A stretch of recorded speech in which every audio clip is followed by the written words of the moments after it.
श्री कृष्ण चैतन्य प्रभु नित्यानंद श्री अद्वैत गदाधर शिवासादि गौर भक्त शिव सनातन भट्ट रघुनाथ श्री जीव गोपाल भट्ट दास रघुनाथ एहि छे गोसाई कौरी चरण वंदन यहाँ हैते विघ्नाशे अभीष्ट पूरन अभीष्ट पूरन अभीष्ट पूरन। राधे श्याम जी, आप सबका स्वागत है प्रेम संपुट के अगले 10वें सत्र में। हमने जहाँ पिछली बार विश्राम किया था वहाँ से कथा बहुत सुंदर रीति से कहीं मोड़ ले रही थी, तो हम देखते हैं आगे कैसे अब बढ़ते हैं।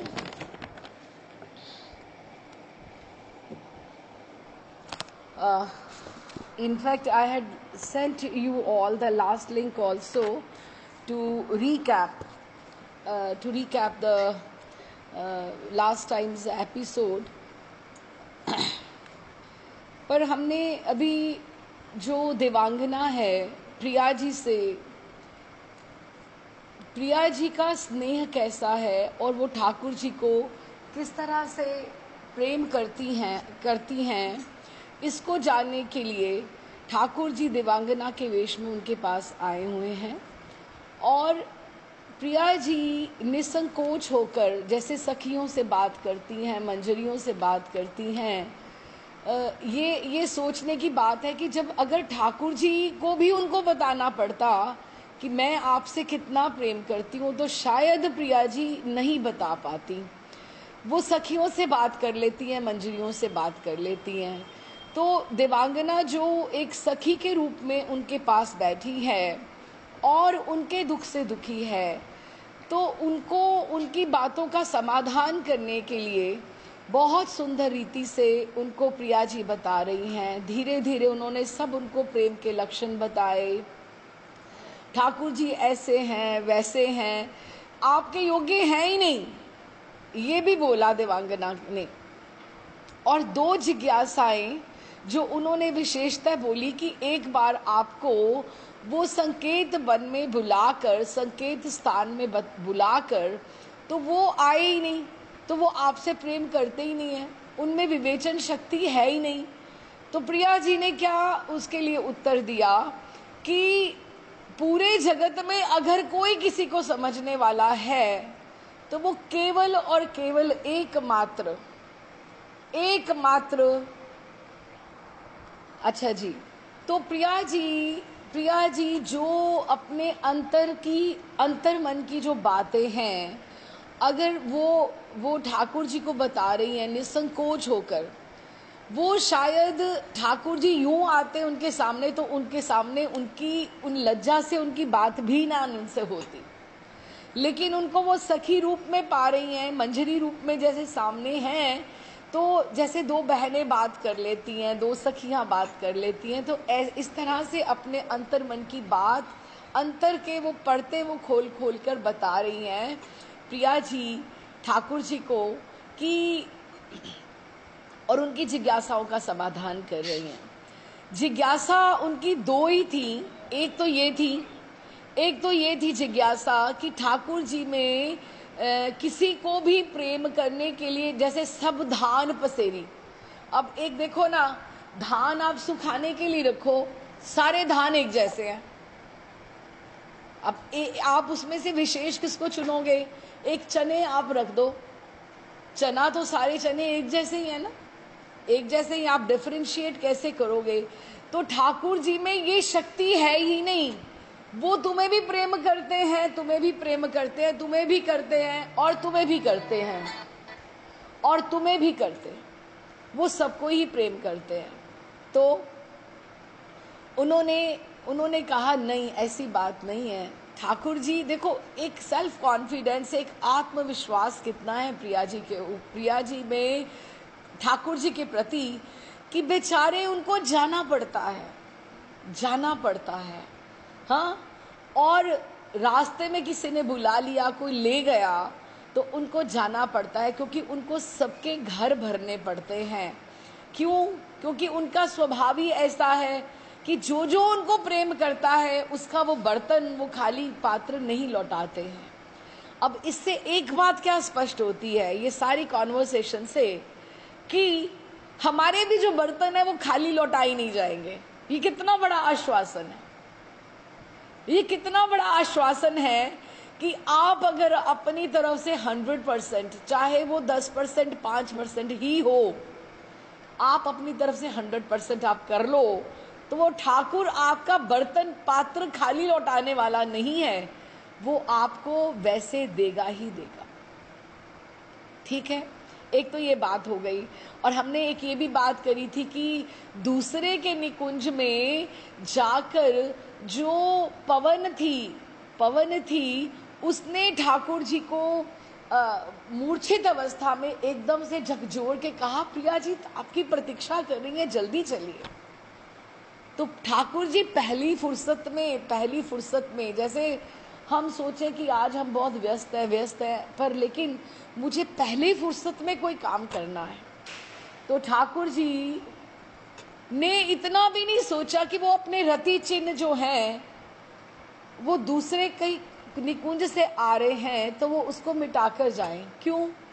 उनमें इतनी लालसा थी, इतनी अधिक लालसा थी कि वो भागे गए किसको मिलने के लिए?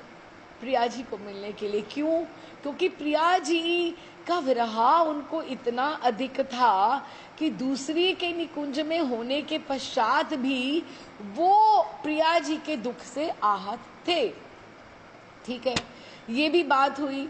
और तत्सुखिया भाव की भी बात करी। प्रिया जी ने कहा, अगर आप मेरे दुख से वहां जाकर भी दुखी हुए तो आप गए ही क्यों? तो भी प्रिया जी अपने दुख से दुखी नहीं है, इसलिए दुखी हैं कि ठाकुर जी दूसरी के निकुंज में गए लेकिन उनको उतना सुख नहीं मिला। तत्सुखिया भाव, निरुपाधिक प्रेम। ठीक है, ये हमने छोटे छोटे जो पॉइंट्स थे ये हमने डिस्कस पिछली बार किए थे। जिसने नहीं सुना होगा, बहुत लंबा अंतराल हो गया, 1 मास से भी ऊपर, तो उसको थोड़ा लाइन मिल जाएगी। अच्छा, तो अब प्रिया जी अब उन्होंने कहा, ये भी बात बहुत अच्छी हुई थी कि जब हम किसी को जतलाते हैं कि हमने तुम्हारे लिए ये किया वो किया, तुम्हारे लिए हम तुमसे इतना प्रेम करते हैं, हमने अपनी जान दे डाली, सब कुछ कहा, लेकिन वो बात जब बाहर आती है ना, मन से बाहर आती, तो वो डिल्यूट हो जाती है, उसका इफेक्ट जो खत्म हो जाता है। लेकिन ठाकुर का नहीं होता। ठाकुर तो सबको कहते जाते हैं, मुझे भी कहते हैं कि मुझसे वो प्रेम करते हैं, मेरे लिए हर पल खड़े हैं, आपको भी कहते हैं। लेकिन ठाकुर जी का ये बात नहीं होती। क्यों? क्योंकि ठाकुर जी तो सच बोलते ही नहीं है, ठाकुर जी तो झूठ ही बोलते हैं। फिर उन्होंने दान लीला और होरी लीला और जो चोरी लीला के माध्यम से हमने आगे आगे कितनी ही लीलाओं का हमने श्रवण किया कि ठाकुर जी जो हैं वो वृंदावन में सच का कारोबार है ही नहीं, झूठा ही कारोबार है।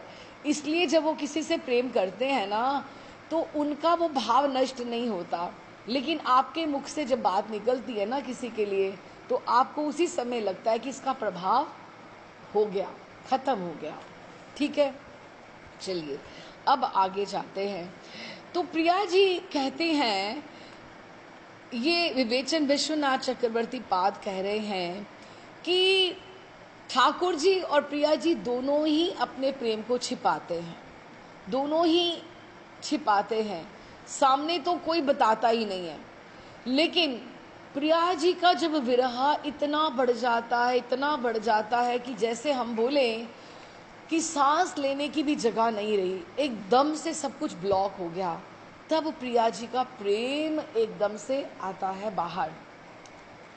तो तात्पर्य ये है कि श्री कृष्ण के विरह दुख में फिर उन्होंने अगस्त्य ऋषि की भी उन्होंने उपमा दी थी कि विरह दुख में ब्रज सुंदरियों के प्राण किसी भी प्रकार से रह नहीं पाते, किंतु केवल मात्र अत्यधिक स्नेह रहने के कारण ही उस समय प्रेम और भी प्रबल आकार धारण कर लेता है, इसलिए उनके प्राण नहीं निकलते। क्यों? क्योंकि वो जो प्रेम है ना, अब जिनके पास ग्रंथ है अंजनी, ये हमने 74 की हमने व्याख्या पढ़ी है, सेकंड पैराग्राफ आप देख सकते हो। तो क्या है, जो प्रेम का दीपक है ना, वो हृदय में जब जलता है तो वो उसमें इतना स्नेह ठाकुर जी के प्रति इतना अधिक है कि वो भीतर और बाहर दोनों को प्रकाशित करता जाता है, करता जाता है। और वही प्रेम जो है, अब आप ये देखो कितनी प्रॉब्लम्स आती हैं भक्तों के जीवन में, क्या कम प्रॉब्लम्स आती हैं, बहुत प्रॉब्लम्स आती हैं। लेकिन कभी भी हमें मन में ये नहीं आता, जैसे आप देखो मायके वाले होते हैं, है ना, आप कभी भी मुंह भर के किसी को नहीं बोलते मेरी माँ ने ये किया, मेरे भाई ने ये किया, कभी नहीं बोलते। क्यों? क्योंकि वो आपके मायके वाले। ठीक बात है ना। इसलिए ठाकुर जी हमारे सबसे क्लोज संबंधी हो जाते हैं। ठाकुर जी आपके साथ जो मर्जी करें, जब आप उनके हो गए तो आप उनसे कभी भी ये नहीं कहोगे कि ठाकुर जी आपने ये क्या किया ना, क्योंकि हमें ये विश्वास हम लेकर चलते हैं कि जो ठाकुर जी हमारे लिए कर रहे हैं ना, उसमें ही हमारा हित है, उसमें ही हमारी भलाई है। तो ये जो है, ये जो प्रेम है विरह में अधिक बढ़ जाता है, लेकिन किसी के प्राण नहीं निकलते हैं। क्यों? क्योंकि सबको पता है ठाकुर जी हमारा हित नहीं कर सकते हैं। तो अब हम 75वें श्लोक की तरफ चल रहे हैं और यहाँ से ही, अच्छा जी, अब यहीं से जिज्ञा जो थी, एक जो कथा थी दूसरी और मोड़ ले रही थी, बड़ी सुंदर, बहुत सुंदर। रास में अब ये दूसरी, पहली जिज्ञासा तो हो गई थी, समाधान हो गया था। वो ये क्या था कि आपको संकेत करके वो फिर आपको मिलने के लिए क्यों इतनी देर आए, किसी के यहाँ क्यों गए, उसकी बात हमने वो बार चार्ट बनाकर हमने सारी बात हमने समझ ली थी।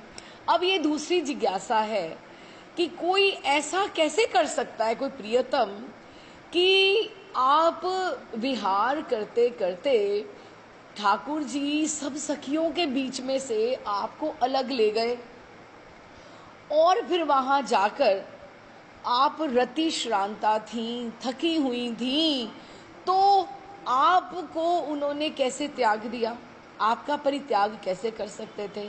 अब हम ये कहाँ पहुंच रहे हैं, गोपी गीत की जड़ तक पहुंच रहे हैं, रास पंचाध्यायी में हम प्रवेश कर रहे हैं। अब आपको ये तो ज्ञान हो ही गया होगा कि ये ग्रंथ हमें किस तरफ लेकर जा रहा है। ये सारे ठाकुर जी के जो हैं, ठाकुर जी ने जो ज्यादतियां की हैं या ठाकुर जी अपने मन से जैसे करते रहे हैं, तो हमें ये जड़ तक ये लेकर जाएगा और प्रिया जी के कारुण्य विशिष्ट को बताएगा कि प्रिया जी क्या चाहती हैं और ठाकुर जी क्या चाहते हैं।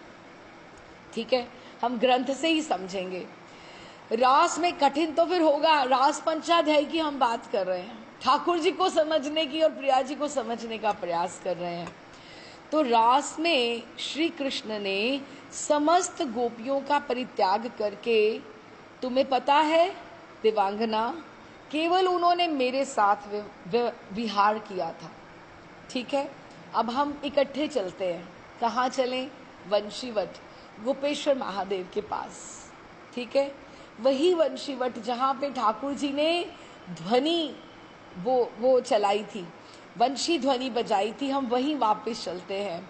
क्यों? महाराज जी कहते हैं ये जो कुंड हैं, ये जो वट वृक्ष हैं, पीपल के वृक्ष हैं जो पुराने हैं, प्राचीन हैं, ये हमारी लीला स्थलियों के साक्षी हैं। हमें पता लगता है कि यहाँ कौन कौन सी क्या क्या लीलाएं हुई हैं। ठीक है, तो वहाँ पर जब ठाकुर जी ने उनको बुलाया, ठीक, उसके पश्चात उन्होंने सबको पहले तो पूछा कि आप क्यों आई हो। ठीक है, बात हो गई। फिर ठाकुर जी ने सबके साथ नृत्य भी किया, थोड़ा सा नृत्य किया। और नृत्य कैसा किया? एक एक गोपी, एक एक ठाकुर। ठीक है, और सब सखियों को क्या लगा? वाह भाई वाह, मेरे जैसा तो कोई और है ही नहीं। अभिमान आ गया ना, अभिमान आ गया। तो उनको क्या लग रहा है कि मेरे जैसा तो कोई और है ही नहीं। और ठाकुर जी को अभिमान, जब हम बात में कहते हैं मैंने ये किया है ना, मैंने उसको ये बताया है, मैंने किया है, देखा तूने ये किया, मैंने ये क्या किया। बड़े लोग कहते हैं ना, जब आप दूसरे की तरफ एक उंगली करते हो, अपनी तरफ आप कितनी उंगलियां करते हो। गीता शुरू यहां से होती कि सोच लो कि तुम जो हो तुम नहीं हो। तुम जो यहां से शुरू होती है कि ये जो मैं अहम है ना, उसको निकाल के फेंक दो। ठाकुर जी जरा सा अभिमान भी सहन नहीं कर सकते, तो वो ये कैसे सहन करेंगे। तो फिर ठाकुर जी ने जिनके साथ व्यवहार करना था, उनको वो निर्दोष वो चाहिए थी ना, निर्मल चाहिए थी ना। तो ठाकुर जी ने क्या किया? उनको सबको त्याग कर वो प्रिया जी को लेकर वहां से चले गए। अब चलिए मेरे साथ, हम वंशीवट से, वहां से ही हम गोपेश्वर से होते हुए हम इधर की तरफ निधिवन की तरफ चल रहे हैं। निधिवन की तरफ चल रहे हैं, रंग महल में जहां प्रिया जी का श्रृंगार हुआ। ठीक है, तो उन्होंने जब रंग महल तक वहां पे पहुंचे जहां प्रिया जी निधिवन में है, अभी हम राधा रमन मंदिर तक पहुंचेंगे, ठाकुर जी वही अंतर ध्यान होंगे। तो रंग महल में, निधिवन में ठाकुर जी ने प्रिया जी का श्रृंगार किया। ठीक है, तो रास में, वहां पे रास में श्री कृष्ण ने समस्त, कहाँ रास में? वंशीवट में श्री कृष्ण ने समस्त गोपियों का परित्याग करके केवल मेरे साथ विहार किया था। ये किसको बता रही हैं वो प्रिया जी? देवांगना को। ये क्या बताने के लिए कि देखो मेरा सौभाग्य कितना है, उन्होंने सबको त्याग दिया, मुझे नहीं त्यागा। अगर कोई सोचे कि मैं भी थी और सब गोपियां भी थी, सब सखियां भी थी, लेकिन राधा रानी सब जैसी नहीं है, राधा रानी सब जैसी नहीं है, तो उन्होंने तो केवल मेरे साथ विहार किया। और विहार करने के पश्चात, अब ये विहार में एक शब्द में क्या आ गया? आपको पता है रंग महल में जब वहां पे श्रृंगार होता है, जब सखियां बाद में ढूंढती ढूंढती आई, तो वहां पर बहुत सुंदर निधिवन में फूल लगे हुए थे। और ठाकुर जी के उचक उचक के जो उन्होंने पुष्प तोड़े प्रिया जी के वेणी गुंथन के लिए, प्रिया जी को जो उन्होंने कंगन फूलों के पहनाने थे, प्रिया जी को जो माला पहनानी थी, वो सारे पुष्प जब ठाकुर जी ने तोड़े, तो निधिवन में ठाकुर जी के चरणों का, क्योंकि ऊंचे थे, जो ठाकुर जी के चरणों के निशान जो थे वो यूं थे, वो यूं थे, खड़े थे। क्यों? क्योंकि ठाकुर जी ने यूं पकड़ा, फूलों को पकड़ा। ये आ गई बात विहार में। ये विहार में शब्द में ये बात आ गई, मेरे साथ विहार किया, मेरा श्रृंगार किया। कौन कह रही है? राधा रानी। किसको? देवांगना को, कि मेरे साथ विहार किया। यही बात करते करते उन्होंने मुझे कितना श्रृंगारित किया, मेरी वेणी गुंथन किया, मुझे वेणी गुंथन करते हुए बालों में, मेरे बड़े सुंदर केशों में उन्होंने गजरा रचना की, निर्माल्य मुझे अच्छे से उन्होंने पहनाया। ये सारी बातें विहार में आ गई। और उसके बाद पुनः जो उन्होंने मुझे भी परित्याग कर दिया, उसका कारण तुम सुनो। प्रिया जी को सब पता है, हाँ, लेकिन कितनी बड़ी बात है कि कोई इतना समझने वाला सामने प्रियतमा बैठी हुई है और ठाकुर जी उनसे बुलवा रहे हैं, और प्रिया जी खुद ही बता रही हैं कि उसका कारण सुनो। प्रेम के समुद्र में श्री ब्रजेंद्र नंदन, तुम्हें पता लगा, मेरे साथ ही विहार किया, सब सखियों को पीछे छोड़ आए, सब गोपियों को, सबने कात्यायनी व्रत किया था, लेकिन मेरे साथ ही उन्होंने किया। क्यों? क्योंकि सर्वाधिक प्रियतमा जो उनके हृदय के सिंहासन पर विराजमान है, वो मैं ही तो हूं। कितना आत्मविश्वास है प्रिया जी का, वो मैं ही तो हूं। तुम्हें पता है, मुझे ही प्रियतमा मानते हैं, इसमें उनका कोई अपराध नहीं है जो उन्होंने मुझे त्याग किया। अच्छा, अब आपको पता है कि अगर हम इसमें ठाकुर जी ने जब भी उद्धव को भेजा तो प्रिया जी के लिए कोई अलग से पत्र लिख के नहीं भेजा।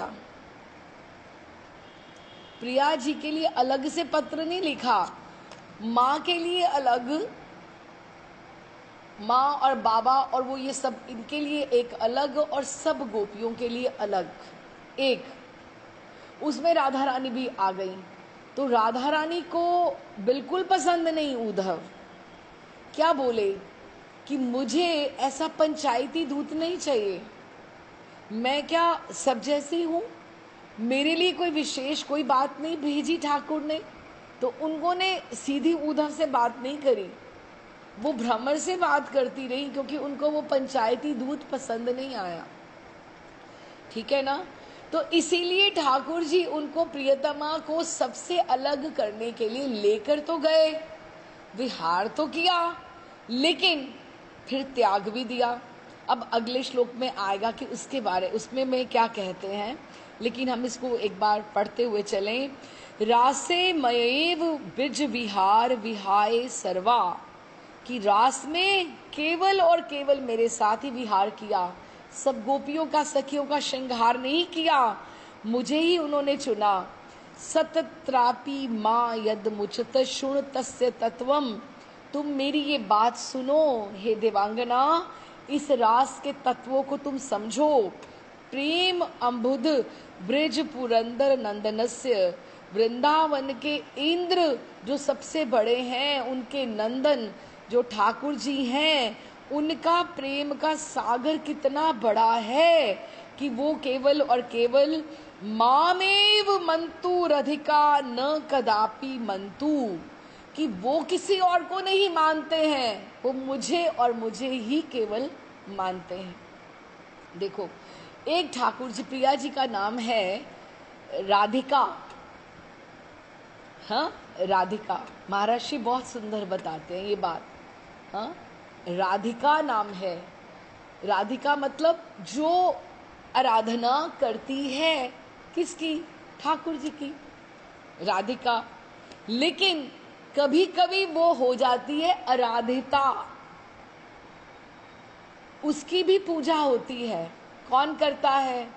सेवा कुंज में कौन करता है किसकी पूजा?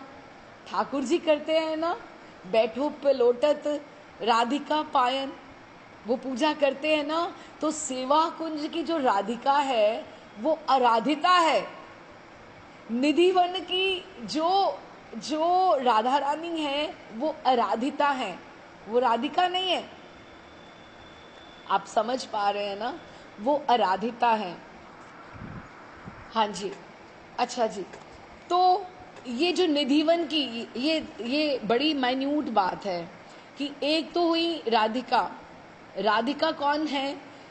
जो राधिका है, राधा रानी है, जो राधा रानी है। और एक जो निधिवन और सेवा कुंज की राधा रानी है, वो ठाकुर जी के द्वारा पूज्या है। रंग महल में जो विहार हुआ, अब आप देखो ना, आपका कोई इष्ट होगा तो ही तो आप उनको कंगन पहनाओगे, तभी तो उसका वेणी गुंथन करोगे। आपको क्या लगता है ठाकुर कोई कामी पुरुष है? ना, काम तो उनमें है ही नहीं, प्रेम ही प्रेम है और विशुद्ध खरा सोने जैसा उनमें प्रेम है। तो अगर वो अपनी अपनी इष्ट राधा रानी की जब वो उनका श्रृंगार कर रहे हैं, रंग महल में जो उनका कर रहे हैं, उनको पुष्पों से श्रृंगार कर रहे हैं, तो वो अपने इष्ट राधा रानी का, तो निधिवन और सेवा कुंज की जो राधा रानी है वो आराधिता है, आराधिता, उनकी आराधना होती है। ठीक है। अच्छा, अब रास में श्री कृष्ण, अच्छा रासे इन्होंने रासामेव मामेव मंतु राधिका न कदापि मंतु, केवल और केवल मेरा ही श्रृंगार किया, क्योंकि उनके हृदय में केवल और केवल वो मुझे ही सर्वश्रेष्ठ बताते हैं।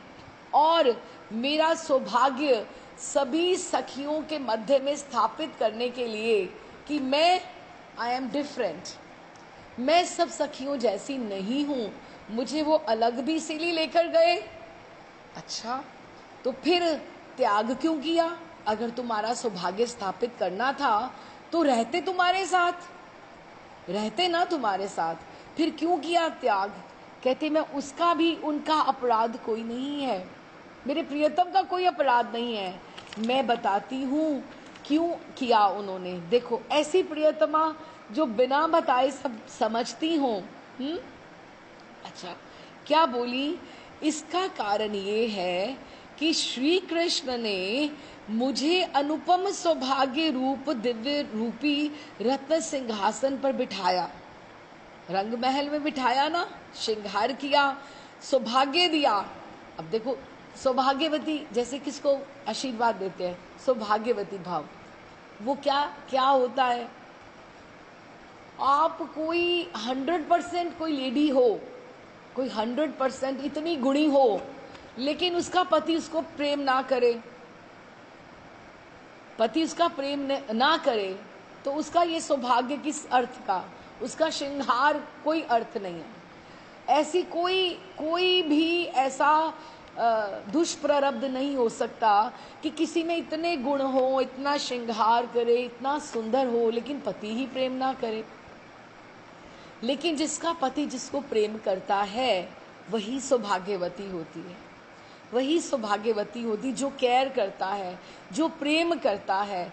तो प्रिया जी कहती हैं कि ऐसा मेरा सौभाग्य, तो इसीलिए आशीर्वाद दिया जाता है कि तुम ऐसी बनो कि तुम्हारे प्रति तुम्हें प्रेम करें, तुम्हें आदर करें, तुम्हारा सम्मान करें। इसीलिए तो यही आशीर्वाद बड़े बूढ़े देते, सौभाग्यवती भाव, सौभाग्यवती हो। इसीलिए कहते हैं कि तुम्हारा भाग जो है वो सौभाग हो। क्यों? क्योंकि तुम्हारा पति तुम्हें आदर करे। तो प्रिया जी ने इसका कारण ये है कि कृष्ण ने मुझे अनुपम निधि वन में सौभाग्य रूप दिव्य रतन सिंहासन पर बैठकर विविध प्रकार के विलास रूपी आभूषणों से विभूषित करके, अभी भी हम निधि वन में हैं, ये एक एक श्लोक हमें आगे आगे लेकर जाएगा कहाँ कहाँ, क्योंकि जहां जो जो घटना हुई है वही को हम अनुभव करते हुए चलेंगे। विविध आभूषणों से विभूषित करके फिर हमने एक वन से दूसरे वन में भ्रमण करते करते रमण किया।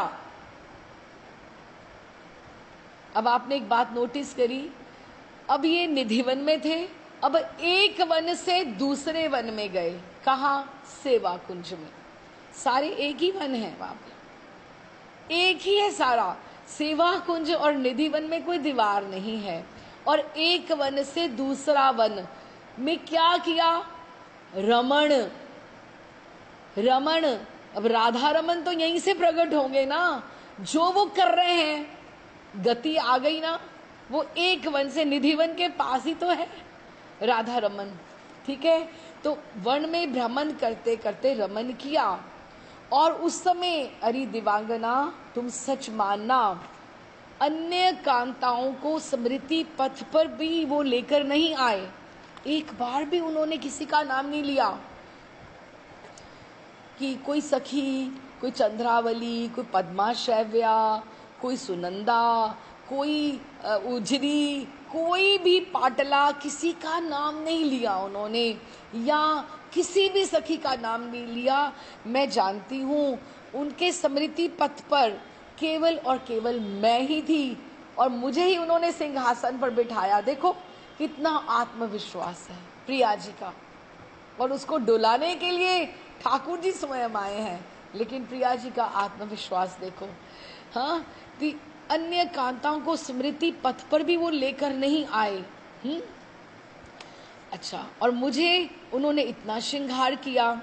अभी इसका श्लोक पढ़ते हैं। अध्यास्य, अध्यास्य मीन्स मुझे अधिष्ठित किया, मेरा जैसे अभिषेक किया। किससे? श्रृंगार से। अपने ये निधिवन में ही है हम अभी। माम अतुल सौभाग्य दिव्य रत्न, मैं तुम्हें क्या बताऊं, इतना मेरा दिव्य रत्नों के सिंहासन के ऊपर मेरा अतुल सौभाग्य कि मैं अपने प्रियतम के द्वारा मैं वो मुझे इतना स्नेह दे रहे थे कि मैं उसके योग्य नहीं हूँ। सिंहासन बहु विलास भरे विभूषित, कि मुझे बहुत सुंदर सुंदर उन्होंने विभूषित किया। किससे? आभूषणों से। और रात्रि में वहां पे कौन से आभूषण थे? कौन से थे? फूलों के ही थे ना, पुष्पों के ही थे ना। ठाकुर जी ने करगनी बनाई, ठाकुर जी ने प्रिया जी का गजरा बनाया, वीणी का श्रृंगार किया, कंगन बनाए, प्रिया जी के चरणों में नूपुर पहनाए, बहुत सुंदर सुंदर प्रिया जी का उन्होंने श्रृंगार किया। और यहाँ पर वो हुई आराधिता, आराधिता। और फिर गच्छन वन आद, गच्छन, फिर हम वहां से थोड़ा चले, कहाँ चले? राधा रमन जी की तरफ, जहां डोल है, यहाँ डोल है। आप निधिवन की आप डायरेक्शन समझो, वो रंग महल जो है ना, वहां से आप आते आते आप कहाँ आए? आप डोल की तरफ आए, जहां पे राधा रमन जी का प्रागट्य हुआ था। ठीक है। गच्छन वन आद वन मरीर मदेव कांता मान्य पुनः स्मृति पथे अपि निनाय नायम। उन्होंने किसी एक को भी याद नहीं किया, वो बस मेरे बारे में ही सोच रहे थे। स्मृति पथे, उनके स्मृति पथ पर निनाय नायम, कोई भी नहीं था, केवल और केवल मैं ही थी, केवल मैं थी, आराधिता थी प्रिया जी। सौभाग्य मद में प्रिया जी ये बात उसको किससे बुला रही है? ठाकुर जी को भी ना बोलती, देवांगना को बता रही है। अच्छा जी, अब कहते लेकिन दोष मुझी से हो गया, ठाकुर जी ने तो किसी को स्मरण नहीं किया, लेकिन मुझे क्या स्मरण हो आया। अब देखो मैं बात कर रही हूं ना, तो मुझे रोमांच हो रहा है। यहां पर प्रिया जी का कारुण्य विशिष्ट आए, वशिष्ठ करुणा उनकी कितनी अधिक है। उन्होंने क्या कहा? उसी समय मन ही मन मुझे चिंता होने लगी, हाय हाय मेरी सखियां मेरे साथ ही चली थी, हाँ, और इस अपार महासुख अमृत को समुद्र का अनुभव ही नहीं कर पा रही। जब अच्छा, वृंदावन की लीला क्या है? वृंदावन की क्या लीला है? वृंदावन को हम बोलते हैं ना, वृंदावन की जो लीला है सहचरियों, मंजरियों और सखियों के साथ ही है। वो जैसे आज वृंदा देवी कुछ सोचे आज ये लीला करें, ललिता विशाखा लीला का गुंथन होता है, एक लीला से दूसरी लीला। चलो आज कंदुक क्रीड़ा करते हैं, क्या फूलों के गेंद बनाते हैं आज उसकी। अच्छा, आज कदली वन में जाते हैं। अच्छा, आज सूर्य पूजन जाएंगे तो आज ये करेंगे। अच्छा, आज नौका विहार करते हैं। कौन करता है? प्रियालाल जी करते हैं? नहीं, सखियां करती हैं। तो सखियों जो हैं वो वृंदावन की नींव हैं। सखियां जो हैं, मंजरियां जो हैं, वृंदा देवी जो हैं, वो नींव हैं वृंदावन की। तो उन्होंने कहा प्रिया जी ने कहा, देख देवांगना को बोले, सखी मुझे मेरे स्मृति पथ पे कौन आ गया? मेरी सखियां आ गई कि जो मुझे सुख मिल रहा है, मुझे सुख मिल रहा है, इतना अपार, मेरा कितना श्रृंगार हुआ, लेकिन ललिता ने तो देखा ही नहीं। उन्होंने तो कहा ही नहीं कि राधा रानी कि सुन मेरो वचन छबीली श्री राधा, तय पायो रस सिंधु अगाधा, कि आपको इतने सुंदर प्रियतम मिले हैं, इतना सुंदर आपका श्रृंगार कर रहे हैं, ये सौभाग्य मद। आप अच्छा घर बनाओ, 4 रिश्तेदारों को नहीं बुलाओगे तो आपको क्या लगेगा? कौन आके आके बड़ाई करेगा आपकी? नहीं ना आनंद आएगा। हाँ, तो फिर वो उनको लग रहा है कि मुझे इतना आनंद आ रहा है, इतना आनंद आ रहा है, मेरा इतना सौभाग्य मद है, मैं तो सुख के सागर में निमज्जित हो रही हूँ, अवगाहन कर रही हूँ, लेकिन मेरी सखियां कहाँ हैं? आय हाय, वो तो बेचारी रो रही होंगी, वो तो हमें ढूंढ रही होंगी। अब किसकी गलती हुई? प्रिया जी का। प्रिया जी, अच्छा, अब ये प्रिया जी का कारुण्य, प्रिया जी का वात्सल्य किसके प्रति? सखियों के प्रति, मंजरियों के प्रति, दासियों के प्रति आ गया। कैसे? जैसे एक पिता होता है, वो बाहर उसने कुछ अच्छा सा खाया, अच्छा ऐसा करता हूँ, थोड़ा सा ले जाता हूँ घर, क्यों? बच्चे भी खाएंगे ना, मुझे अकेले आनंद नहीं आ रहा। अब आप परिवार के साथ आप घूमने जाओ या अकेले जाओ, अब अंतर तो है ना। आप अकेले जाओगे तो आपको क्या आनंद आएगा? देखोगे पहाड़ है, नदी है, क्या आनंद आया है। लेकिन आप परिवार के साथ जाओगे तो आपको आनंद आएगा। तो अब ये दोनों ही हैं। ठाकुर जी ने तो किसी को स्मरण नहीं किया, लेकिन प्रिया जी में करुणा अधिक है, तो उनके हृदय में कौन आ गया? सखियां।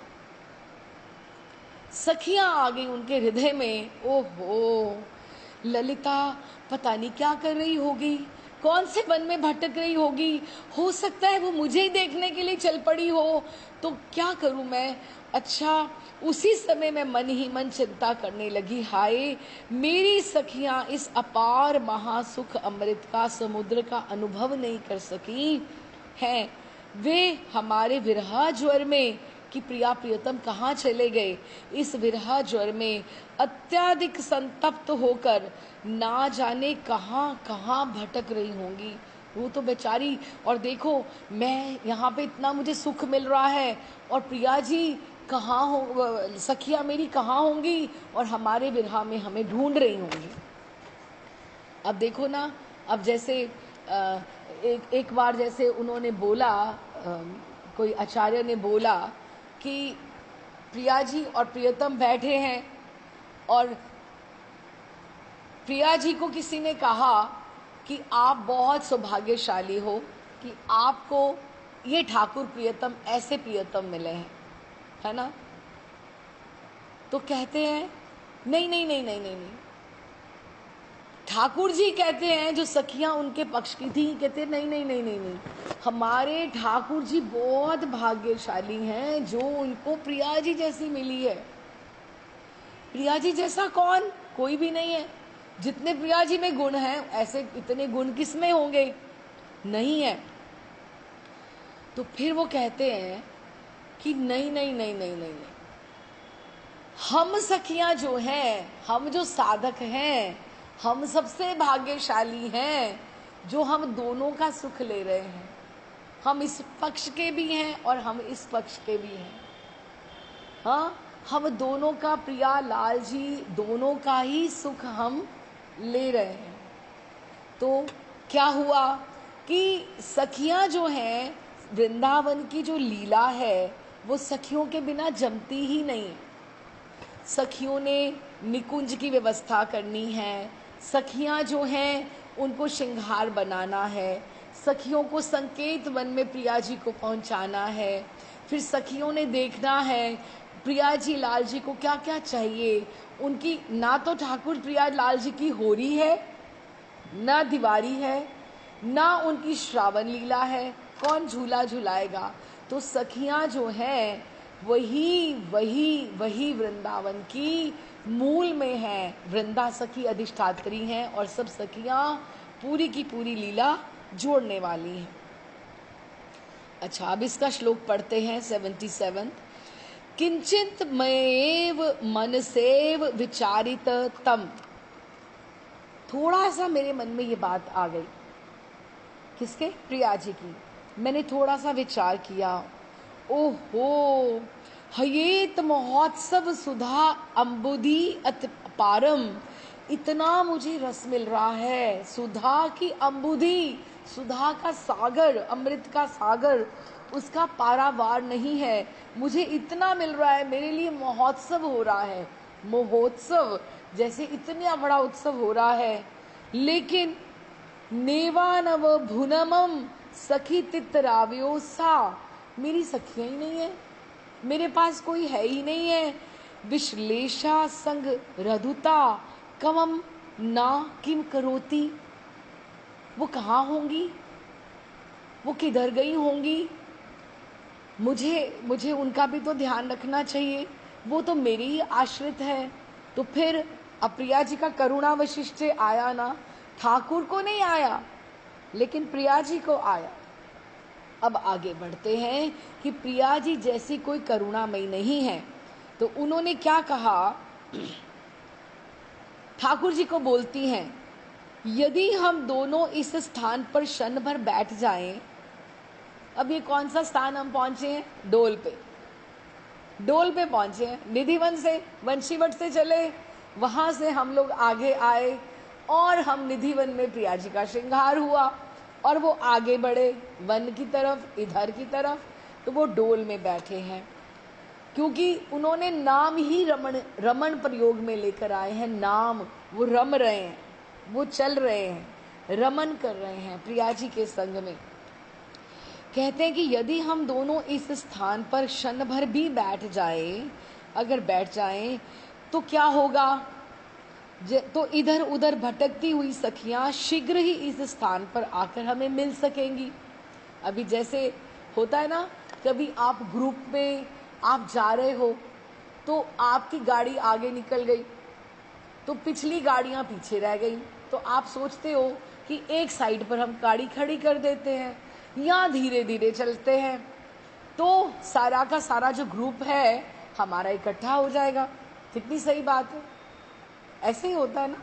तो प्रिया जी क्या कहती हैं, ये प्रिया जी के ही मन में विचार आ रहा है, जो दिवांगना को बता रही हैं कि ये अपराध तुम मत इसको लो, ये मेरा ही बात है। यदि हम दोनों इस स्थान पर क्षण भर भी बैठ जाएं तो इधर उधर भटकती हुई सखियां शीघ्र ही इस स्थान पर आकर हमें मिल जाएंगी। क्यों? क्योंकि वो हमारे चरण चिन्हों को अनुसरण करते करते करते करते करते करते करते करते और अच्छा, तो फिर उन्होंने कहा कि क्षण भर भी अगर हम बैठ जाएं यहाँ पर तो रास में वो जो पीछे रह गई हैं सखियां, वो आगे आकर हमें मिल जाएंगी। अब वो कहाँ बैठी हुई हैं, कहाँ बैठना है उन्होंने? डोल में बैठना है, जहां पे राधा रमन जी का प्रागट्य है।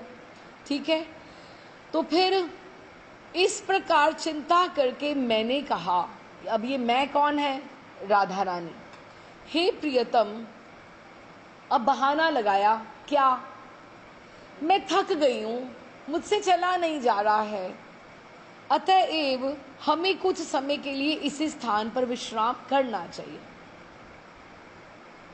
यहां पर वो चाहती थी कि हम यहां बैठ जाएं, यहां पर वो चाहती थी। अब ये क्या, कौन सा स्थान आ गया? अब वृंदावन में अगर आप राधा रमन जी का भी अगर आप इतिहास पढ़ो तो आपको पता है, इतना पुराना इतिहास, आप 500 साल पहले का भी अगर पढ़ो गोपाल भट्ट जी के समय का, तो आपको पता है यमुना जी बिल्कुल पीछे लगते थी।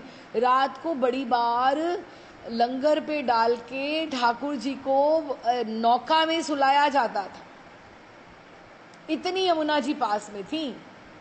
तो राधा रमन जी का जो प्रांगण है, जो डोल स्थान है, इसी स्थान पर आकर प्रिया जी ने उनको बोला, अपने ऊपर बात ले ली। क्या बोला? कि मैं थक गई हूँ, मैं चल नहीं सकती हूँ अभी, तो अतएव कुछ समय के लिए हमें इसी स्थान के ऊपर विश्राम करना चाहिए। देखो, कोई ऐसा भी होता है कि अपने ऊपर सारी बात ले ली, तो मैं नहीं ले सकती हूँ। अब आपको पता है, एक मैं यहाँ पर आपको कथा सुनाती हूँ। एक बड़ी सुंदर कथा है कि प्रिया जी, इससे हमें समझ में आएगा प्रिया जी अपनी सखियों को कितना प्रेम करते, ठाकुर जी अपनी सखियों को कितना प्रेम करते हैं। हमने कहीं नहीं जाना, हम इसको एंजॉय करते हुए, आस्वादन करते हुए चलिए। अब यहाँ से प्रिया जी अभी डोल स्थान पे बैठना चाहती हैं, थकी हुई हैं, हाँ, और उन्होंने ठाकुर जी को बोला है और प्रिया जी वहाँ बैठ गई ठाकुर जी के संग में। अब क्या हुआ, अब हम कथा में जाते हैं। अब देखिए, निकुंज महल में के सभा सदन में कोई निकुंज है और उसके सभा सदन में स्वर्ण सिंहासन पर विराजित प्रिया जी ने मुझसे कहा, एक सखी से बोला कि वो जो अश्वत्थ पेड़ है ना, अश्वत्थ वृक्ष है, ये जो पुराने ज़माने के अशोक, अश्वत्थ, ये जो सब पेड़ होते हैं, उसके वृक्ष के जो छोटे छोटे बीज निकलते हैं ना, गोल गोल गोल गोल गोल गोल, जो बड़े गोल और दानेदार होते हैं, उसको तो बहुत सारे चुनला। एक सखी को कहा, ठीक है, अच्छा, उस मौसम में उसके जो वृक्ष के दाने हैं ना, वो झड़ते रहते हैं, तुम्हें बड़े आराम से मिल जाएंगे, और देखियो एक डलिया में लेकर आइयो। उन्होंने कहा, अच्छा। अब निर्देश की तो देर थी, प्रिया जी ने कहा, और सखियां जो तत्पर मंजरी वो गई और लेकर आई। और संयोग की बात कि यमुना तट पर शोभित, अब ये निकुंज यमुना तट के ऊपर ही है, यहीं आसपास ही है जहाँ की मैं बात कर रही हूँ। तो यमुना तट पर शोभित अश्वत्थ के विशाल, कितने विशाल वृक्ष हैं, यमुना तट पे तो वैसे कितने विशाल वृक्ष होंगे। तो एक दो वृक्षों के मूल भाग में भूमि पर पड़े हुए अनेक दाने मिल गए। तो डलिया में सबको भरकर मैं प्रिया जी के पास तुरंत ही वो मंजरी आ गई, और आकर उन्होंने कहा, डलिया में ऐसे प्रिया जी झांक रही हैं, कहती हैं कोई दाना छोटा है और कोई बड़ा है। तो प्रिया जी ने कहा, आ जाओ, इस डलिया में से एक समान मोटाई के, जो एक जैसे हों 100 दाने छांट लेते हैं। कहती, चलो छांटते हैं प्रिया जी, कोई बात नहीं। अब वो 100 दाने छांटे गए। तो मैंने थोड़ी देर में 125 दाने छांट कर एक दूसरी डलिया में रखकर प्रिया जी के समक्ष रख दिए। मंजरी ने ऐसे ही किया। फिर प्रिया जी ने निर्देश दिया, जा मंजरी, जाना, एक सुई धागा ले आ, क्योंकि अश्वत्थ के वो होते हैं गोल गोल दाने, वो पिरोए जा सकते हैं, उसमें छेद रहता है, ठीक है। मैं सुई धागा ले आई और धागे को सुई में पिरोकर प्रिया जी को दे दिया। जैसे जैसे कह रही हैं वो कर रही हैं। तो प्रिया जी ने एक एक दाना डलिया में से लेती और पिरोने लगती, और अगर पिरोते पिरोते कोई दाना विखंडित हो जाता तो उसे वो अलग कर देती और फिर नया दाना ले लेती। तो दानों को पिरोने की सारी प्रक्रिया ललिता विशाखा देख रही हैं कि आज ये राधा रानी कर क्या रही हैं। हाँ, हमें नहीं कह रही, अब ये कर क्या रही हैं। उन्हें विस्मय था कि पिरोने का कार्य हमसे ना करवाकर, किसी मंजरी से ना करवाकर प्रिया जी स्वयं क्यों कर रही हैं, और प्रिया जी ने अश्वत्थ वृक्ष के दाने ही क्यों मंगवाए। तो ललिता जी ने अपनी जिज्ञासा की अभिव्यक्ति प्रिया जी के समक्ष कर दी, ठीक है। प्रिया जी ने अपने मन की बात कहने लगी, मुझे अपने प्रियतम श्री कृष्ण का नित्य सानिध्य सुलभ नहीं है कि ठाकुर जी मेरे पास हमेशा तो होते नहीं हैं, कभी वो आते हैं, कभी वो जाते हैं, कभी संकेत में हैं, कभी वो गैयाचारण में हैं, वो मेरे पास हमेशा तो होते ही नहीं है। तो मैं जब वो मेरे पास नहीं हुआ करेंगे, तो उनका सामीप्य मैं अनुभव करने के लिए, उसकी पूर्ति करने के लिए मैं ठाकुर जी के नाम का, कृष्ण नाम का जप किया करूंगी इस माला के ऊपर, इसलिए मैं माला बना रही हूं। ठीक है ना? अच्छा, अब इसमें भाव में आपके जो प्रश्न का जो उत्तर है वो इसमें आ रहा है, अब आप देखते जाना। अच्छा, अब कृष्ण नाम का मैं इसमें जप करूंगी। श्री प्रिया जी बोली, ललिता जी ने कहा, पहले पूछा, पर तुमने अश्वत्थ वृक्ष के दाने ही क्यों मंगवाए? कोई और भी मंगवा सकती थी। प्रिया जी ने कहा, गुरुजनों के मुख से मैंने सुना है कि अश्वत्थ जो वृक्ष है वो श्री कृष्ण का प्रतीक है। जैसे तमाल वृक्ष है वो ठाकुर जी के वरण का है, इसलिए अश्वत्थ जो है प्रिया जी ठाकुर जी का प्रतीक माना गया है, और उसके दानों से जप करने से साधना में मुझे शीघ्र सिद्धि की उपलब्धि भी होगी। तो ललिता जी ने प्रश्न किया, अच्छा, तो कृष्ण नाम के जप से तुम्हारे अभीष्ट की सिद्धि हो जाएगी? अगर तुम कृष्ण कृष्ण कृष्ण कृष्ण कृष्ण जपोगी तो तुम्हें लगता है तुम्हें ठाकुर जी पास पास लगेंगे कि वो तुम्हारे आसपास है? तो प्रिया जी चुप। तो ललिता जी कहती हैं कि मुझे तो तुम्हारी इस सफलता में संदेह है कि तुम्हारा काम सिद्ध नहीं होने का। अभी काम शुरू हुआ नहीं, भजन शुरू हुआ नहीं, अब कोई ऐसे बोल दे कि तुम्हें कोई फल नहीं मिलने वाला, तुम्हारा कार्य नहीं बनने वाला, तो वो तो एकदम से इसका दिल ही बैठ जाएगा ना। प्रिया जी ने कहा, भोली भोली प्रिया जी हैं राधा रानी, और कहती हैं, देख ललिते, मेरे मन में तो जैसा स्फुरित हुआ मैं वैसा ही करना चाह रही थी कि ठाकुर संग संग तो मेरे रहते नहीं है, कभी गैयाचारण, कभी माँ के पास, कभी सखाओं के पास, और कभी कहीं तो कभी कहीं, तो मैं कम से कम जब मेरे पास नहीं होंगे तो मैं माला पे नाम का जप किया करूँगी।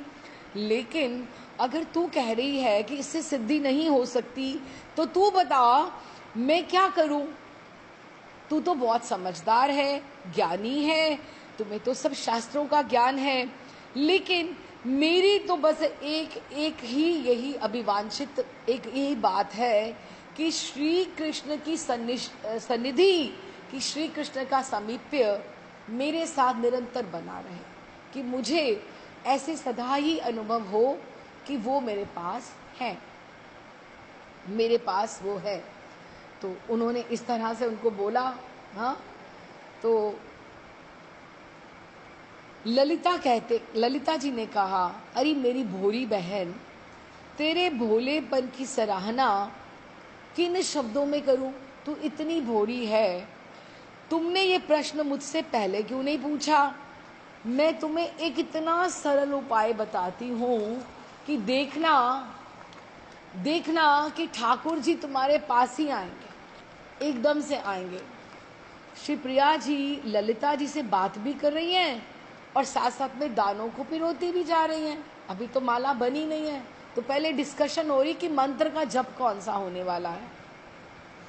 108 जब दाने पिरो चुके तो अश्वत्थ की डलिया में से एक थोड़ा बड़ा दाना लेकर सुमेरु के रूप में उसको रूप में प्रयोग किया गया और गांठ देकर माला तैयार हो गई। अब माला बन गई, सब कुछ हो गया, अब इसके ऊपर नाम जप कौन सा होना है अब ये पता नहीं है कि क्या होगा। हाँ, तो तैयार माला को हाथ में लेकर प्रिया जी ने कहा, अब तू बता, तुम्हें मैंने अपनी अभीष्ट की सिद्धि बता दी कि मुझे ये चाहिए, अब तू मुझे बता मैं कौन से मंत्र का जप करूं। अब देखो ना, शिव भगवान की आप उपासना करो, उसका सूर्य भगवान की आप उपासना करो, नरसिंह भगवान की करो, आप गौरी मैया की करो, सरस्वती मैया की करो। अब अलग अलग तो प्रभाव रहते हैं ना। तो फिर उन्होंने कहा, मुझे तो यही चाहिए कि ठाकुर जी मेरे संग संग रहें, अंग संग मेरे को, तेरे संग में रहेंगे राधा रमण लाल। है ना। बस वो मेरे साथ साथ ही रहें, उनसे मैं अलग नहीं हूँ, बस मुझे यही चाहिए और कुछ नहीं चाहिए कि वो मेरे संग संग में रहें। तो ललिता जी ने कहा, मैं तुम्हें ऐसा अचूक मंत्र बताती हूँ कि तुम ऐसा मंत्र कि ठाकुर जी का तो तुम्हें ऐसा संग प्राप्त होगा कि वो तुमसे अलग हो ही नहीं पाएंगे। अच्छा, तो उन्होंने कहा तुम ऐसा करो, क्लीं राधाए स्वाहा, इस मंत्र का जप करो। प्रिया जी हंसने लगी, अरे ललिते, तुम्हें ठिठोली ही सूझ रही है, अभी मैं विरह से मरी जा रही हूँ, अब ये कहाँ तक उचित है मैं अपना ही नाम लेती जाऊं, क्लीं राधाए स्वाहा। मैं तो राधा हूँ, मुझे ठाकुर चाहिए, मुझे राधा नहीं चाहिए, मुझे ठाकुर चाहिए। ललिता जी कहती हैं, अरे मैं ठिठोली नहीं कर रही हूँ, तू तो बहुत भोरी है। मैंने तुम्हारे समक्ष शास्त्र सम्मत एक तथ्य का निवेदन किया है, सब पुराणों में वर्णित है। तुमने कहा ना कि तुम्हें शास्त्रों का ज्ञान है, तो तुम अब सुनो, देखो। रा शब्दो उच्चारण देव सफीतो भवती माधव, कि माधव जो है, कोई रा शब्द बोलता है ना तो ठाकुर जी उसकी तरफ चल पड़ते हैं, और जब तक वो धा बोलता है ना, धा शब्दों उच्चारणात पश्च उद्वात्येव संसंभ्रम। हाँ, कहाँ है राधा, कहाँ है राधा, वो यूं आकर खड़े हो जाते। किसने बोला राधा, कहाँ है राधा, वो आकर ऐसे ठाकुर जी जो हैं वो खड़े हो जाते हैं। राधा जो नाम है, अब आप मुझे ये बताओ, आप में से हाथ खड़े करो कि कितने लोग कृष्ण को देख के इधर आए थे और अब वो राधा रानी की तरफ चल पड़े।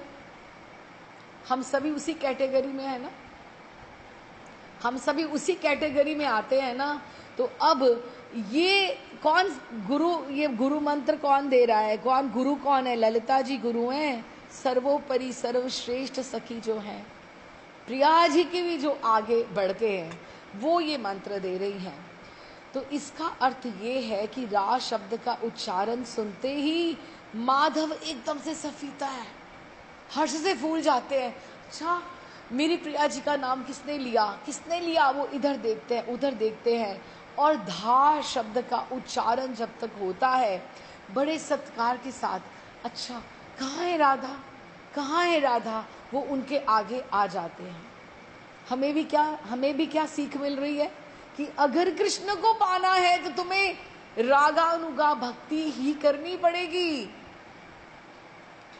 राधा रानी के अनुगत्य में ही चलना पड़ेगा, रूप गोस्वामी पाद की भावना से ही हमें आगे बढ़ना पड़ेगा। समझ में आ रहा है ना। तो ये है, प्रिया जी ने कहा चाहे ये शास्त्रवाणी है, चाहे तुम मुझे कितने श्लोक लेके दे दो, लेकिन मैं अपना नाम नहीं लूंगी। ऐसे कोई होता है, मैं अपना ही नाम लेती जाऊं, अपना ही नाम लेती जाऊं, मुझे सब मूर्ख कहेंगे, और ठाकुर मेरे बारे में क्या सोचेंगे कि मैं अपने नाम का जप क्यों कर रही हूं, मुझे तो कृष्ण चाहिए, मुझे तो राधा तो मैं हूं ही। अच्छा, प्रिया जी मानी नहीं। अच्छा, प्रिया जी कहती मुझे बहुत संकोच है, मुझे बहुत संकोच है, मुझे नहीं ये नाम जपना, मैं कृष्ण नाम ही लूंगी।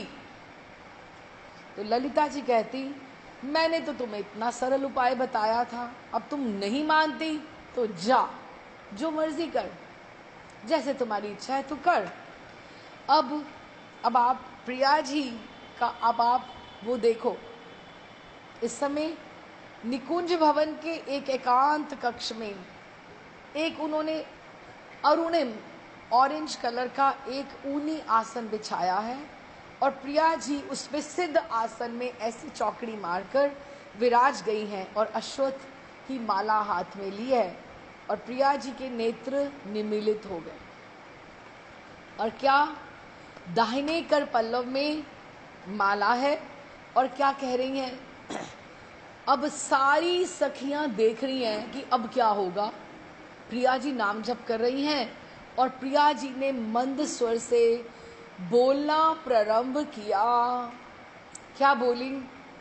कृष्ण। एक ही बार बोली कृष्ण। अभी आपको क्या लगता है कि क्या हुआ होगा? ठाकुर जी आगे होंगे? हाँ, अभी सस्पेंस देखो। सब सखियां देख रही हैं, सब सखियां देख रही हैं, सब कोई यहाँ पे हैं।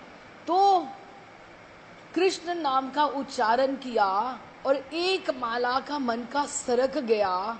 लेकिन क्या हुआ? उनकी स्थिति विचित्र हो गई।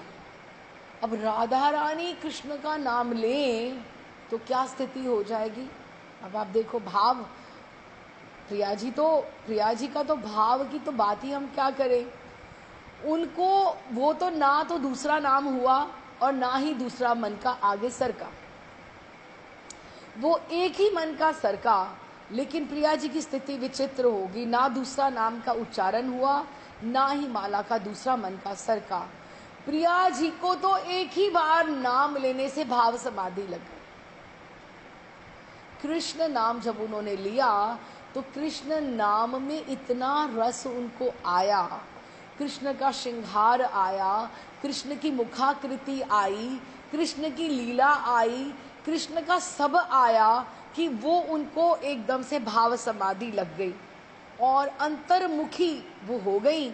और वो अंतर्मुखता सीमा पर चली गई एकदम से। और धीरे धीरे धीरे धीरे श्वास आ रहा है, जा रहा है। सखियां घबरा गई, अब क्या होगा? श्वास की गति भी मंद होने लगी। क्यों? एक ही बार कृष्ण नाम लिया, ना तो माला आगे चल रही है, ना मुख में, ना अधर चल रहे हैं, कुछ भी नहीं चल रहा। अब तो श्वास भी मंद होना शुरू हो गया है। ये देखकर सारी सखी समुदाय चिंतित हो गई और सोचने लगी कि अगर इसी प्रक्रिया से एक बार नाम लेने से श्वास की प्रक्रिया अगर धीरे धीरे होती होती बिल्कुल बंद हो गई तो क्या हो जाएगा? ये तो सोचने वाली बात है। ललिता जी ने तुरंत प्रिया जी को समाधि से निकालने के लिए, अब हम कहाँ पहुंच रहे हैं? गंभीरा में। ठाकुर जी ऐसे गौरहरि मूर्छित हो जाते थे ना, तो किस नाम का उच्चारण होता था उनके कानों में? कृष्ण नाम का ही उच्चारण होता था। जिसका कांटा, जिसमें विष है उसमें अमृत भी है। अब सुई, कांटा चुभता है ना तो सुई से ही निकालोगे, सुई से ही निकालोगे ना उसको। कैसे?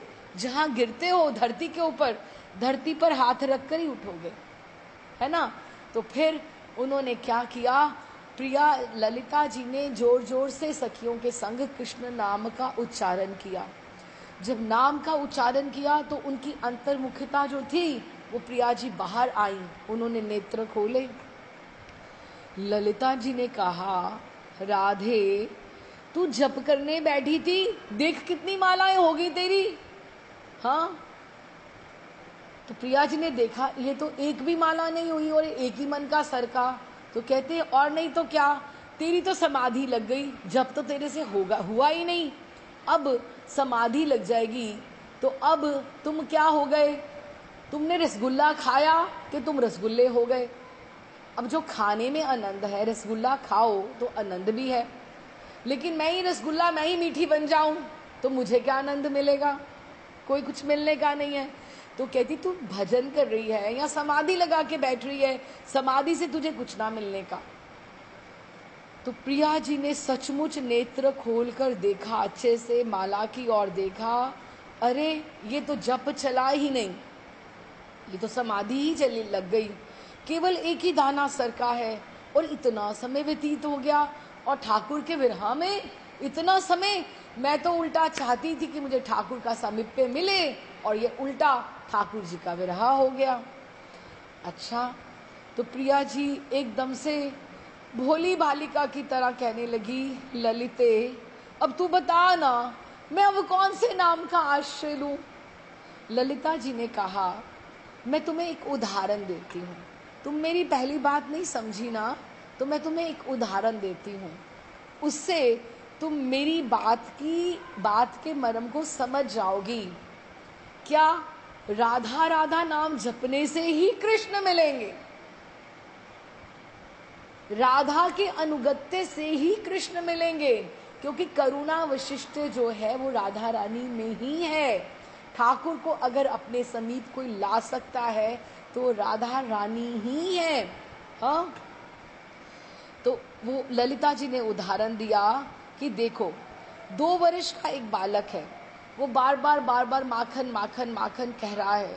अब माखन माखन कहने से उसको क्या खाने के लिए माखन मिल जाएगा? लड्डू लड्डू बोलेगा तो लड्डू मिल जाएगा क्या? लड्डू की आकृति आ सकती है, माखन का चिकना बना सकता है, माखन का रंग आ सकता है, लेकिन लड्डू या माखन खाने को तो नहीं मिलेगा ना। अब माखन खाने के लिए या लड्डू खाने के लिए उसके लिए उपाय ये है कि वो अपनी बहन का नाम ले, अपनी माँ का नाम ले और दादी या उसको बुलाए और उसको बोले कि मुझे माखन चाहिए, मुझे माखन चाहिए। तो फिर उससे क्या होगा? उससे एकदम से वो उनकी दादी या बहन या माँ उनको लाके तुरंत उसको लड्डू दे देगी। तो अभी ऐसे ही होता है ना। तो जब तुम प्रियजन का, कृष्ण के प्रियजन का स्मरण करोगी तो वो तुम्हारा कृष्ण से स्मरण करा देगा, मिला देगा। इसलिए माखन माखन अगर दादी को बोलेंगे तो वो माखन दिला देगी। तो अगर तुम राधा राधा नाम लोगी तो वो कृष्ण को बुला लेगा। कृष्ण अपने नाम से नहीं आने के, किसको बता रहे हैं? साधकों को, हमें बता रहे हैं कृष्ण नाम करने से अकेले कुछ नहीं होने का। ठीक है। अच्छा, अब प्रिया जी ने कहा, ललिते तुमने बात तो बहुत सुंदर बताई है। अच्छा तुम बताओ, कृष्ण का प्रियजन है कौन? कौन है जो कृष्ण को सबसे प्रिय है? तू बता ना, मैं उसका ही नाम ले लेती हूँ। ललिता जी कहती हैं, यशोदा मैया भी हैं, नंद बाबा भी हैं, सखा भी हैं, गैया भी है, सब हैं, लेकिन मुझसे पूछो तो सर्वाधिक सौभाग्य अतुल दिव्य सिंहासन पर कौन विराजित है? प्रिया जी। आराधिता कौन है? प्रिया जी। हम वही हैं, निधि वन के पास, वही डोल में बैठे हैं। ठीक है। तो उन्होंने कहा कि सर्वाधिक प्रिय तुम ही हो राधे, मैंने तुम्हारे अतिरिक्त, तू बता, तू अपने आत्मविश्वास से टटोल के बता, तेरे अतिरिक्त कोई और है क्या? देखो, सखियों को भी पता है, तू बता। जिस आत्मविश्वास से प्रिया जी ने कहा देवांगना को कि मुझसे ही विहार किया, मुझे ही सर्वश्रेष्ठ उन्होंने समझा, और उसी आत्मविश्वास से ललिता जी बोल रही हैं, तू बता कोई और है सर्वश्रेष्ठ तुम्हारे अतिरिक्त जो उनको इतना प्रेम कर सकता है? तो फिर तू क्या बोले? क्लीं राधाए स्वाहा। अब ये मंत्र का तुम जप करो। अब देखो, तुमने कृष्ण नाम भी जप के देख लिया, अब राधा भी तो जप के देख लो ना। प्रिया जी कहती, ललिते तुमको बस केवल परिहास करना, मेरी क्या स्थिति हो रही है तुम्हें कुछ समझ नहीं आता है। तुम्हें बस मेरे साथ हास परिहास ही सूझ रहा है। हाँ, तुम्हें मेरे ऊपर कोई सहानुभूति नहीं हो रही है। तुमने जो आरंभ में जो बात कही थी, उसी बात को तुमने अब घुमा फिरा के ये इधर उधर करके फिर तुमने वही बात कर दी। तू जा, पीछे हो। मैं राधा नाम का जप नहीं करूंगी। कोई अपने नाम का भी जप करता है क्या? कोई पागल बोलेंगे, कोई आ गया तो वो पागल बोलेंगे, मुझे बामरी बोलेंगे। अच्छा, लेकिन मैं तुम्हारी बात मान लेती हूँ। तुमने कहा ना कि श्री कृष्ण की प्रिय सभी सखियां भी तो हैं, यशोदा मैया भी तो हैं। ये सखियां मंजरियां, ललिता, विशाखा, चित्रा, इंदुलेखा, चंपकलता, रंग देवी, तुंग विद्या, सुदेवी, ये जो सारी की सारी ये जो सखियां हैं ना, ये भी तो ठाकुर को बहुत प्रिय हैं। वो भी तो प्रिय है ना। तो ठाकुर का नाम सुन के आ जाएंगे ना, है ना। तो मैं उन्हीं के नाम का जप करूंगी। हाँ, प्रिया जी अपने नाम का जप नहीं कर रही, किस अपनी करुणा से तुम्हें क्या सिखा रही हैं? रागानुगा सिखा रही है ना कि तुम उस लाइन पे ट्रैक पे आ जाओ, तुम सखियों का अनुगत्य लो, अपनी गुरु मंजरी का अनुगत्य लो, अपने आचार्यों का अनुगत्य लो, उनका नाम लो। ये कौन सिखा रहा है? प्रिया जी, करुणा करके। अच्छा, क्या बोलते हैं? इतना कहकर प्रिया जी ने सबसे पहले किसका नाम लिया? ललिता। ललिता और एक मन का सरका, विशाखा, एक मन का सरका, चित्रा, इंदुलेखा, चंपकलता, रंग देवी। हमें भी सिखा रहे हैं, हमें भी एक ऐसी माला करनी चाहिए, रोज नित्य एक ऐसी माला करनी चाहिए। नियम बनाएं हम भी उनका आवाहन करें जो हमारे प्रियालाल जी को प्रिय हैं, उनका हम नाम का आवाहन करें, उनको हम याद करें, स्मरण में लेके आएं। असली हमारे जो रिश्तेदार हैं, जो हमारे बंधु हैं, हमारी सखियां यही तो हैं जिन्होंने हमें आश्रय देना है। तुम किसको किसको याद कर रहे हो? जो असली घी है उसको तो तुम छोड़े जा रहे हो, और कहाँ किस किसको पकड़े हुए हो। इनको समझो, इनका रिश्ता संबंध समझो। तुम्हें आगे लेके जाएंगे तो रूप मंजरी लेके जाएगी, आगे लेके जाएंगे तो गुण मंजरी लेके जाएंगी, आगे लेकर जाएंगे तो लवंगा मंजरी सनातन गोस्वामी पाद तुम्हें आगे लेकर जाएंगे। और तुम्हें कौन लेकर जाएगा? रघुनाथ दास गोस्वामी आपको आगे रति मंजरी आगे लेकर जाएंगी। आप एक माला उन्होंने इस तरह से, जिनका नाम जो प्रिया जी करके दिखा रही हैं, वो हमें सिखा रही हैं, साधकों को सिखा रही हैं। सिद्धासन पर बैठी हैं प्रिया जी, और अब जिसका नाम बोलते हैं, अब ललिता का नाम बोला तो ललिता ऐसे मेरा नाम लिया, ठाकुर आए कि नहीं आए? देखो मैं ललिता जी कहती हैं मैं कितनी प्यारी हूं, ठाकुर मेरे नाम पर आ रहे हैं कि नहीं आ रहे? अगला नाम लिया विशाखा। अब देखो स्थिति देखो, उन्होंने तो पहले कहा था राधा का नाम ले लो, तो अब ललिता जी सोच रही हैं अभी विशाखा के नाम पर आ गए तो इसका मतलब मेरे से ठाकुर का उतना प्रेम नहीं है। ये भी तो है ना बात। तो ललिता, विशाखा, ये सब नाम लेते लेते और सब सखियां। अच्छा, एक और बात है, सखियां मंजरियां प्रसन्न हो रही हैं हृदय से। क्यों? क्योंकि उनको लग रहा है कि हम प्रिया जी के स्मरण में हैं, प्रसन्न हो रही हैं। हम जैसे बोले, जैसे अटेंडेंस लगती है ना, रजिस्टर में आपका नाम आता है, यस मैम, यस मैम, हम बोलते थे ना बचपन में, हमारा नाम आया है ना। तो अभी हम भी सोचते हैं हमारा नाम आया कि नहीं आया। ऐसे सब सखी मंजरियां प्रतीक्षा कर रही हैं। अच्छा, जब आ गया तो देखा कि मेरी भी गिनती उस रजिस्टर में है जो ठाकुर की प्रिय सखी है। वो ठाकुर की जो प्रिय सखी है ना, उसमें मेरा भी नाम है। प्रिया जी की स्मृति पथ में मेरा भी नाम आ गया। मैं प्रिया जी की स्मृति पथ में हूं, मैं प्रिया जी की प्रिय हूं। देखो ना, एनालिटिकली हम आगे चलें तो। और ये जप की प्रक्रिया बढ़नी प्रारंभ हुई। सखियां, मंजरियां, सहचरियां, मंद मंद नामों उच्चारण, सब पास में बैठी हैं। धीरे धीरे जप तो धीरे धीरे ही होता है, जब वो नाम लेती है ना, सब सुन रही हैं और प्रिया जी के भोलेपन पर बलिहार जा रही हैं। क्यों? क्योंकि हम ठाकुर की प्रिया हैं, हम अपनी प्रिया जी की प्रिया हैं। इस तरह से बली जा रही हैं। प्रिया जी अपने नेत्र निमीलित करके, प्रिया जी को किसका ध्यान नहीं है, वो कृष्ण के प्रियाओं का स्मरण कर रहे हैं, प्रिया का स्मरण कर रही हैं। आज भी निधिवन में डोल स्थान पे पहुंचकर प्रिया जी के स्मरण में आया है कि मेरी सखियां वो घूम रही होंगी, भटक रही होंगी, वो तो ये सब देख ही नहीं रही है। कौन, किसकी करुणा फिर अधिक हुई? प्रिया जी की हुई ना। तो फिर उन्होंने बली जा रही हैं। प्रिया जी अपने जप में लीन है। तो उसी समय प्रियतम का शुभ आगमन होता है कृष्ण का। एक माला पूरी नहीं अभी हुई तो ठाकुर आ गए। प्रियतम देखते हैं आकर, अब उनका रिएक्शन क्या होगा।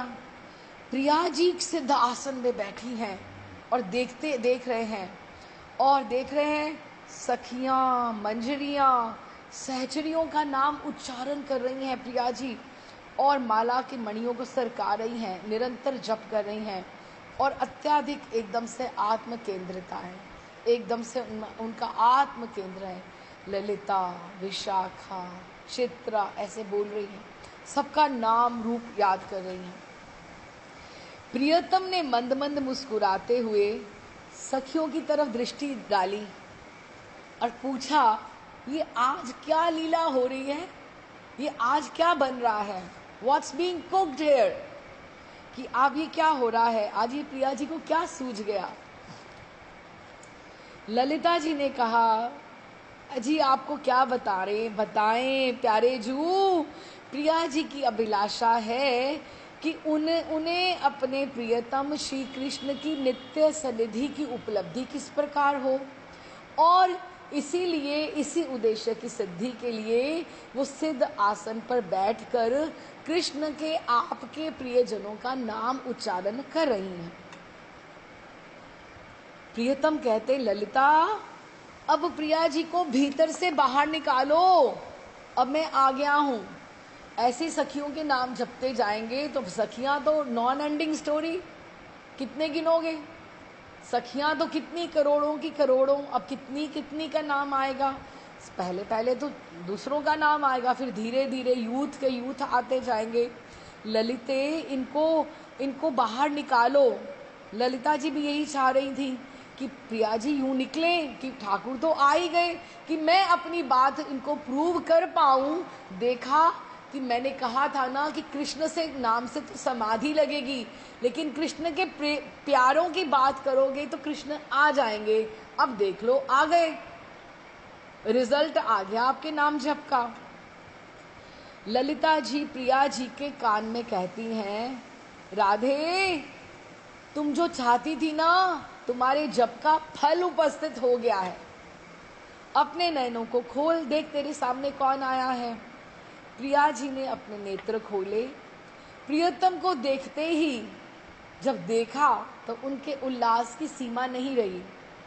अब आप देखो, कोई किसी को कॉल नहीं करी, किसी को मैसेज नहीं दिया, किसी को संकेत करके बुलाया नहीं, किसी को संदेश नहीं भेजा, कोई दूती नहीं गई, कोई शुक सारी उड़ के नहीं गई, केवल और केवल सखियों और सहचरियों और मंजरियों के नाम से कृष्ण आ गए।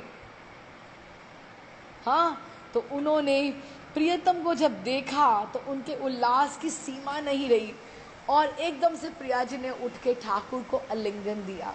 क्यों? क्योंकि वो बात जप तो उन्हीं के लिए कर रही थी, अभीष्ट सिद्धि हुई।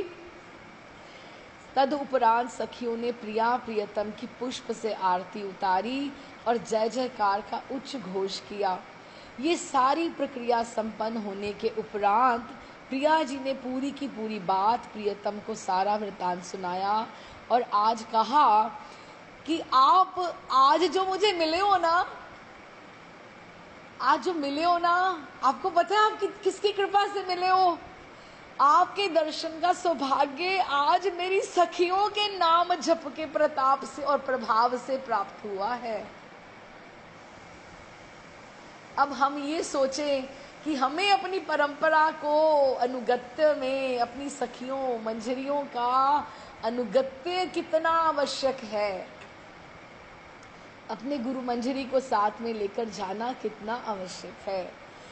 तो फिर उन्होंने, राधा रानी ने कहा, मेरी सखियों के ऊपर मैं बली जाती हूँ, जिनके नाम जप के प्रताप और प्रभाव से आज मुझे आपके दर्शन मिले हैं। क्यों ना आज ऐसा करते हैं। अब देखो सखियां हैं, अब सखियों ने कितना स्टोरी में ऐड किया। अगर ना होती तो प्रिया जी तो जपती रहती, समाधि में चली जाती, कुछ भी ना होता। लेकिन अभी क्या कह रही है प्रिया जी? कहती हैं, आज मेरी और आपकी इष्ट कौन हो गई हैं? मेरी सखियां मंजरियां हो गई हैं। आओ आओ प्रीतम, आज बड़ा सा सिंहासन बनाते हैं, ये तो हमारे लिए रोज बनाती हैं। आज इस उच्च सिंहासन पे हम अपनी अष्ट सखियों को, अष्ट मंजरियों को विराजमान करेंगे और हम इनकी आरती उतारेंगे, हम इनको आभूषण धारण कराएंगे और एक सुंदर उच्च सिंहासन पर विराजित करके उनका षोडशोपचार से पूजन किया। प्रियतम ने कहा, हे प्राण प्रिय, मैं तुम्हारी इस प्रेम से बलिहारी जाता हूँ। तुम्हारी सखियाँ, तुम्हारे शुक, तुम्हारी सारिका, तुम्हारा जो भी है वो मुझे अतिशय प्रिय है, वो मेरा ही है।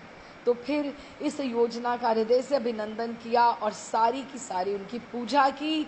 और उन्होंने कहा, ये पूजा मैं किसी से नहीं कराऊंगा, मैं स्वयं करूंगा, क्योंकि हमारी सखियां, हमारी मंजरियां हमारी इष्ट है। अब एक तो वो हुई आराधिता, अब ये कितनी आराधिताएं हुई? ये दोनों की आराधिताएं हुई, प्रियालाल जी की भी हुई। लेकिन कहने का अर्थ हम कहाँ पहुंचे कि बहुत जो समीप के जो क्षण होते हैं प्रियालाल जी के, लाल जी को चाहे याद आए ना आए, लेकिन करुणामयी राधा रानी को अपनी सखियां अवश्य याद आ जाती हैं। इसीलिए वो कह रही हैं, प्रियतम मैं थक गई हूँ, थोड़ा बैठ जाए ना। उनके मन में क्या चल रहा है? यही चल रहा है, मेरी सखियां कहाँ होंगी? वो नहीं है तो वो कैसे देखे आज ठाकुर ने मेरा कितना सुंदर श्रृंगार किया है। उत्सव ही नहीं हो रहा है, उत्सव ही नहीं हो रहा है। तो सखियों के बिना, मंजरियों के बिना कोई उत्सव नहीं है, प्रिया जी का कोई उत्सव नहीं है। तो वो उन्होंने अभी डोल पे विश्राम कर रहे हैं। अब ये देखिए, इस कथा का भी विश्राम करते हैं। इतना सुनना था कि सारी सखियां, जब उनको पता लगा, अब सारी सखियां कैसे रिएक्ट करेंगी? हमारी पूजा हो रही है, आपको अच्छा लगेगा क्या? साधकों की पूजा होगी, प्रियालाल जी खड़े होके करें तो सब सखियों को कैसे लगेगा? नहीं अच्छा लगेगा ना। इतना सुनना था, ओहो हमारे लिए सिंहासन बन रहा है, हमारे लिए पूजा की सामग्री आ रही। सारी सखियां, मंजरियां, सहचरियां भाग गई, निकुंजी छोड़ के चली गई, दौड़ गई इधर उधर। ये भला कैसे हो सकता था? हमारे आराध्य हमारी आराधना करें। आराध्या तो एक ही है, हमारी राधा रानी, हमारी स्वामिनी तो एक ही है, और कोई कैसे हो सकता है? सभी सहचरियां भाग गईं, सभी मंजरियां, सखियां। और प्रियतम हंसते हुए कहने लगे, प्रिय जा रही हैं तो जाएं, अब बड़े सौभाग्य से आज तुम्हारी एकांतिक सन्निधि प्राप्त हुई है। आपकी सखियों की जय हो, सदा सदा उनकी जय हो। तो ठाकुर जी भी माने, सखियों के वो समागम से आए और बड़ी सुंदर लीला है। लेकिन ये क्या दर्शाती है?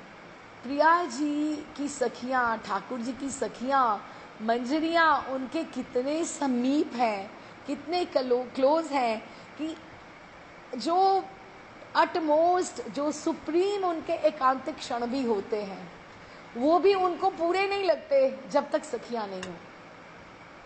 तो इसीलिए प्रिया जी ने कहा कि ठाकुर, यदि हम दोनों इस स्थान पर क्षण भर बैठ जाएं, अत्रा स्वहे यदि पुनः कतिचित क्षणास्ता, हाँ कतिचित, थोड़ी देर, क्षणास्ता थोड़ी देर हम बैठ जाते हैं। क्यों? आल्यो मिलंती, मेरी सखियां आ जाएंगी। रस रस साध अभी तो भ्रमंते, मुझे आनंद नहीं आ रहा, उतना आनंद नहीं आ रहा। परिवार वालों को आप घर छोड़ के आओ और आप अकेले अकेले आनंद लो तो होता है क्या? नहीं होता ना। फिर इत भयदा प्रियत माथ ना पारे हम, गंतु मुहूर्त मह विश्रमण भजैव। विश्राम करते हैं यहाँ पे, मैं बहुत थक गई। प्रिया जी ने मुख से ठाकुर जी को नहीं बोला कि मैं, उन्होंने मन में सोचा कि मेरी आली जो है, मेरी सखियां जो हैं, वो मुझे आकर मिल जाएंगी। लेकिन ठाकुर जी, अभी यही बात है, वो इस जिज्ञासा का समाधान करिए कि ठाकुर जी ने मुझे क्यों त्यागा, क्यों त्यागा। अब देखेंगे आगे कथा हमें कहाँ लेकर जाएगी। लेकिन हम प्रिया जी की करुणा विशिष्ट की तरफ जा रहे हैं। प्रिया जी कुछ भी अकेली नहीं पचाना चाहती, कुछ भी अकेला नहीं लेना चाहती। उन्होंने सीधा सीधा कह दिया मैं अब और नहीं चल सकती श्याम सुंदर, अतएव हमें कुछ समय के लिए इस स्थान पर विश्राम करना चाहिए। तो अभी हम यहाँ पर it's an hour and 24 minutes now, 1.5 hour almost. तो हम यहाँ विश्राम करते हैं। प्रिया जी थक गई हैं, डोल में बैठ के बात कर रहे हैं। तो अभी हम नहीं कहेंगे कि उन्होंने कैसे उनको त्यागा और कैसे गए। अभी इनको ऐसे ही छोड़ते हैं बात करते हुए, फिर next week will try to be there. आगे ठाकुर जी जैसे कहलाएंगे।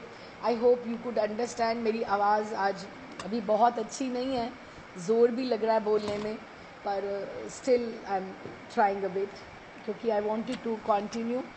तो राधे श्याम जी, राधे श्याम जी, प्रणाम।